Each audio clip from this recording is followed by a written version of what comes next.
Okay, so this is a weird little commentary I'm doing since the person I'm commenting on semi-disowned his commentary. However, he did give the go-ahead on Discord for people to critique it, so I'll be doing just that. Everyone, meet Fractured Light, a person within the CC who is a good friend of mine. Just under a year ago, he made a commentary on Tyrone Magnus' video, where Tyrone was ranting about people trolling him in his comments section while making paragraph-long comments.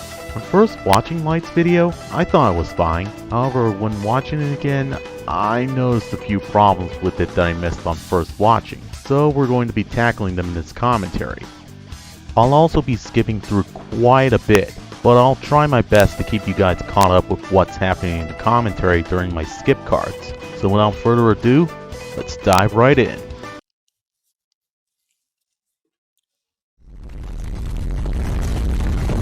I was thinking about this, and I've always thought about this from time to time when I get trolling comments, or disrespectful comments, or disrespectfully disagreeing comments, or hateful comments, or cyberbullying comments, or negative comments. This all seems reasonable, right?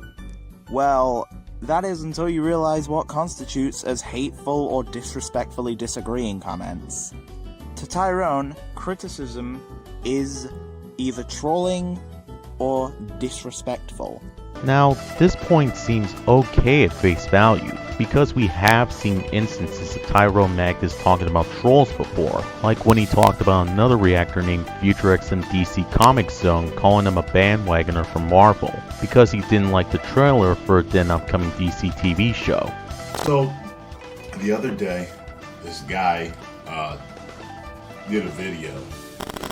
He appeared to be angry because I did not like the DC Legends or whatever it was trailer for TV. He called me a bandwagon rider. I think I'm a faggot and pussy.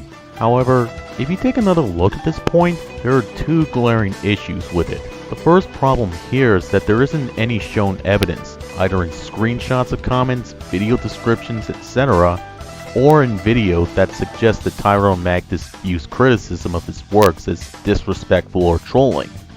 The second issue, and perhaps the more egregious one, is that this statement assumes that any type of criticism Tyrone gets, he'll automatically label as being disrespectful/trolling. He did specify in the clip you just played disrespectful disagreeing comments in his list of negative comments he's been receiving, meaning that he's focusing on that.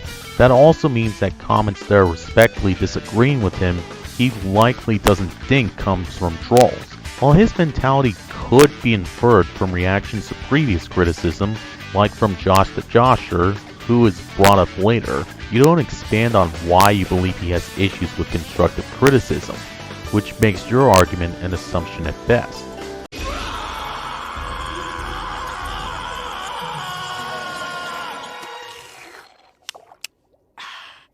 You know, maybe a younger YouTuber would actually, because they're just getting into YouTube, maybe they would take the time to read through comments that long that are attacking them. No, not particularly.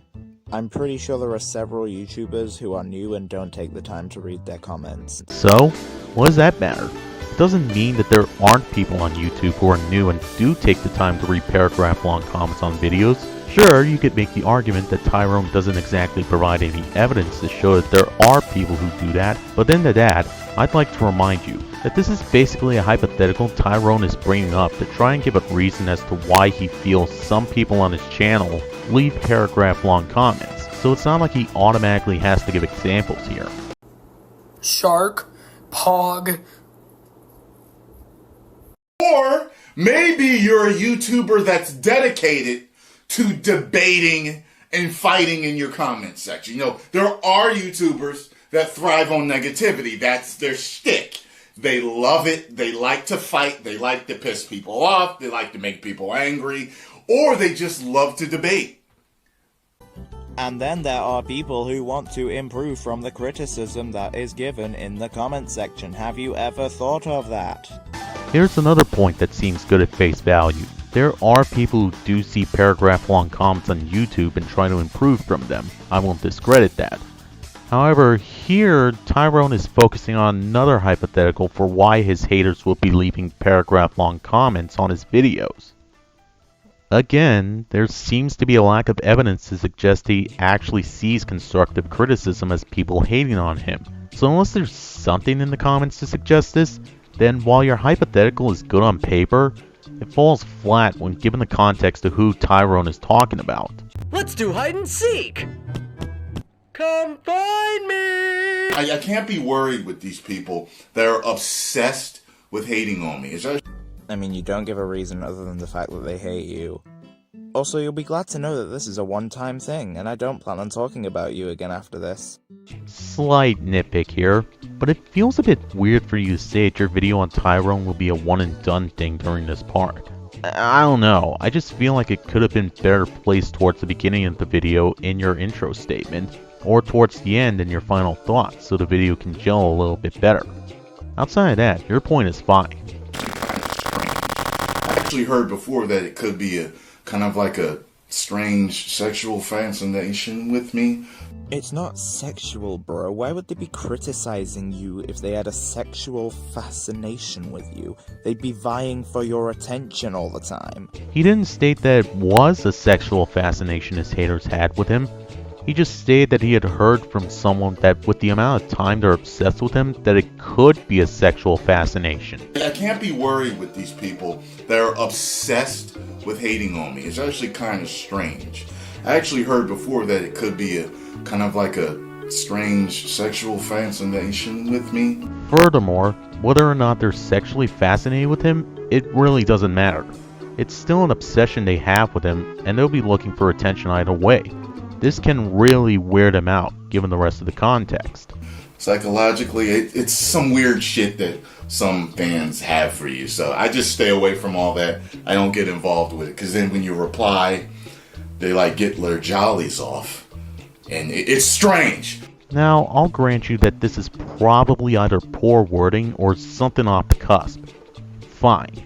Here's a better point you could have had. So Tyrone, you say these haters are obsessed with you, but earlier on in the video, you said that you blocked these people who make paragraph-long comments to you. YouTube doesn't allow you to see blocked users' comments on your videos, so how would you then know that they still be commenting? This whole part of the rant is very assumptuous. That way it showed that he doesn't understand much about how blocking users from commenting works, and it would show that he is assuming an obsession where it cannot objectively be proven.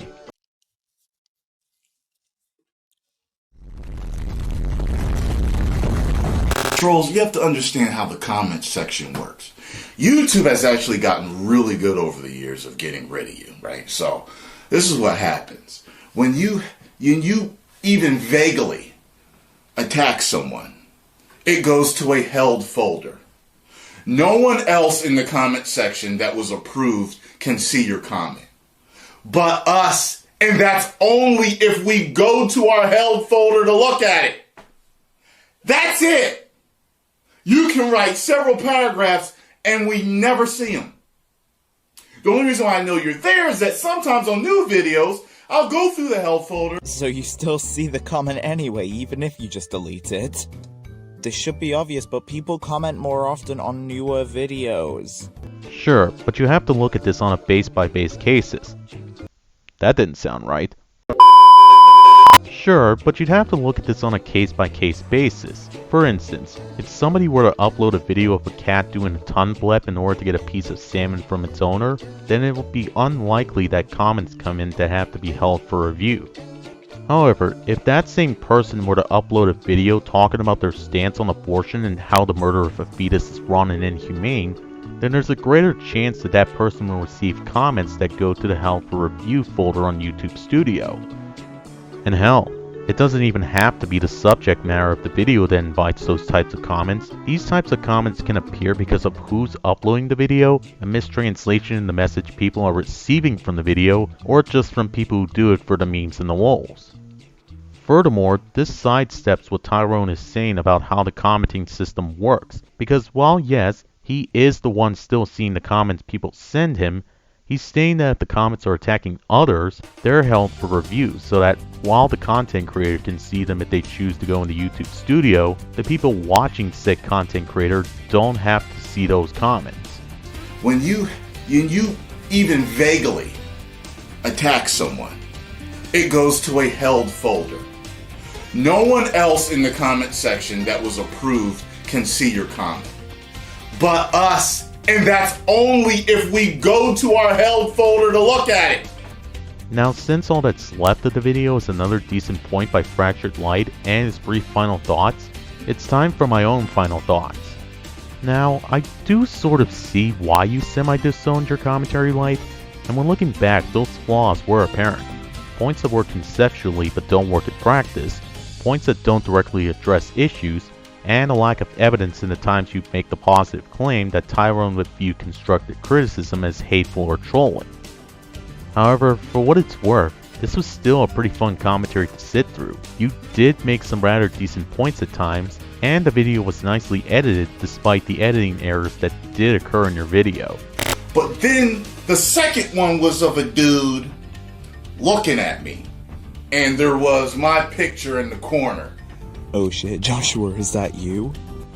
So all I have to say to you at the end of the day is just keep improving with your videos. You have the talent to be a good commentator, as evidenced by your video commenting on everything on the Dan Stein side of the Big Bang chain around the time of July. So keep on at it and use the mistakes of the past as a motivator for going forward in the future. That way, you'll have a lot of fun making future commentaries. Anyways, that's all I have to say. Thanks everyone for watching, and as always, this is 64 Beastie Man, beasting out.